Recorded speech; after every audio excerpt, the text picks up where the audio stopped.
And right now, welcome back to this week's edition of the Steel Report. My guest is also making a return trip here on the set, and this is Colonel Glenn Keith. And Glenn is the Executive Director of Love, Inc. Love in the Name of Christ, great local nonprofit organization. And I think we should start right away, Colonel, by just saying, why don't you kind of give us some background about what is Love, Inc., what's your role, and what do you do within the community? And then we'll get talking about the Christmas store. Okay, great. Yeah. Thank you, Ron.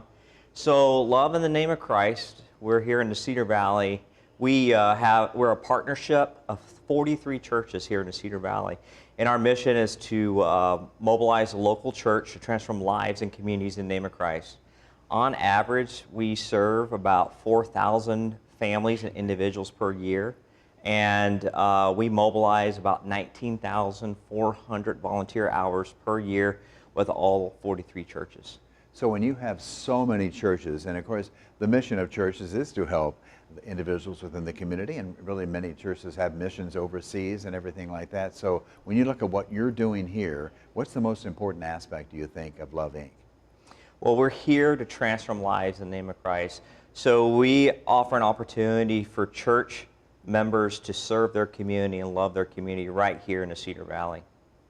And how do you do that? What's the best way, and how can people get involved? I mean, when you have 43 churches, you're going to have a lot of volunteers already just on set, so to speak, yeah.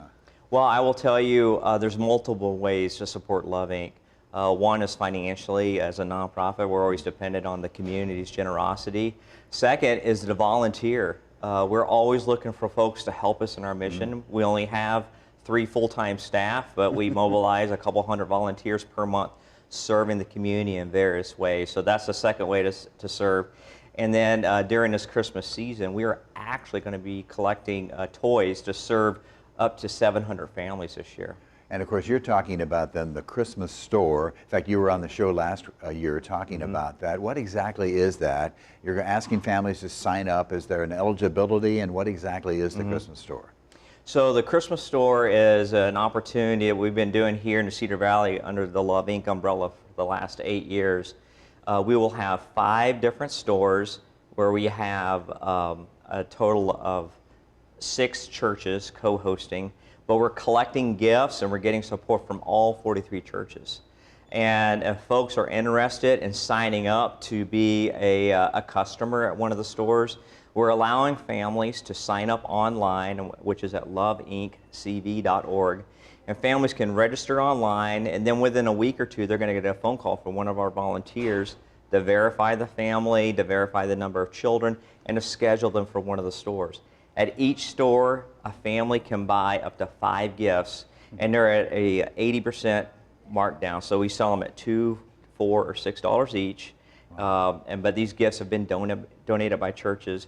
And we ask people to spend that small amount of money because we understand this is an opportunity for them to provide for their children, an opportunity to have dignity, and an opportunity to have that shopping experience. And this is all brought together by the generosity of 43 churches here in the Cedar Valley. Now we had the poster, we showed the poster a little bit earlier, so you have 3 different times during the month of December, but you need to get the families registered by a certain deadline. Why don't you talk about that? Yeah. So we're looking to have all our families registered online here by the next 2 weeks. And once they get registered online, they're going to get a phone call, and we'll get them scheduled for one of those stores. We'll have a total of 5 different stores on 3 different dates, all throughout Waterloo and Cedar Falls. And where are the locations, do you recall off the top of your head, where things are going to be? So we have a store here, just right across the road at the Boys and Girls Club. That's called Christmas at Walnut. We have 3 churches that come together for that one. We have Prairie Lakes Church, which is going to be hosting 2 different days on a Friday and a Saturday. We have Candeo Church there in Cedar Falls, going to be hosting a Saturday. And we have Prince of Peace in Evansdale. It's going to be hosting a Friday night store. Well, that's fantastic. So those are the actual physical locations. And you say people are still donating some of the items now, or can they still do that? Yeah. Oh, yes, yes. So they can go to our website. They can go to our Facebook page. We've got information on how people can support it, either by purchasing gifts that will be distributed to all the stores, or if they're interested in making phone calls, calling the families back, verifying the families, getting them scheduled for a store. We have plenty of opportunities to do that over the next 3 weeks. So I know locally we've had Toys for Tots for many, many years from the Marine Corps Reserve. How is your situation a little bit different from what they do? Can you explain that maybe? So a little difference for us is that we have that cost share option, that we ask for families to spend anywhere from $2 to $6 for each gift. Another thing is this is a shopping experience. So families get to step into the space, they get to shop. It's set up like a store, and they'll have a shopping assistant, which are volunteers from the various churches, walking alongside them. And at the end of the shopping spree, they'll get to wrap the gifts. And there's usually some food items and an opportunity to sit and share and just grow together. Maybe a way to kind of get people involved in Love Inc. as a way. Yes. Or at least one of your 43 churches. Yes. I mean, people, this is the time of year when people start reflecting on who they are in life, what they want out of life, and this must be very rewarding to you to watch this progress. Oh, it's incredible. I mean, the opportunity to actually live out and serve faith right here in the Cedar Valley. There are needs right here in our own community, and be able to meet those needs with the power of the church is incredible. So once again, just the best way to sign up is you go to your website. That's the preferred method here. That's a preferred method. So you'll just go to our website, loveincv.org, and they'll pop up, and they can just click register.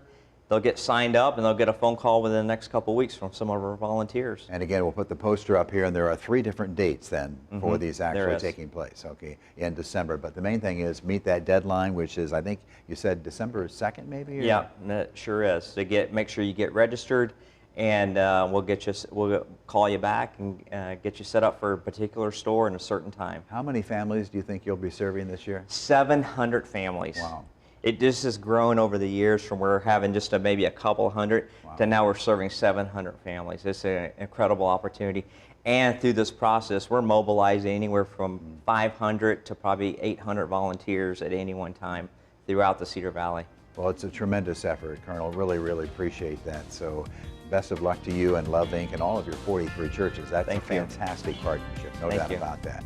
All right, so make sure you register for the Christmas store coming up through Love in the Name of Christ. More on the Steele Report. We'll wrap things up in just a moment.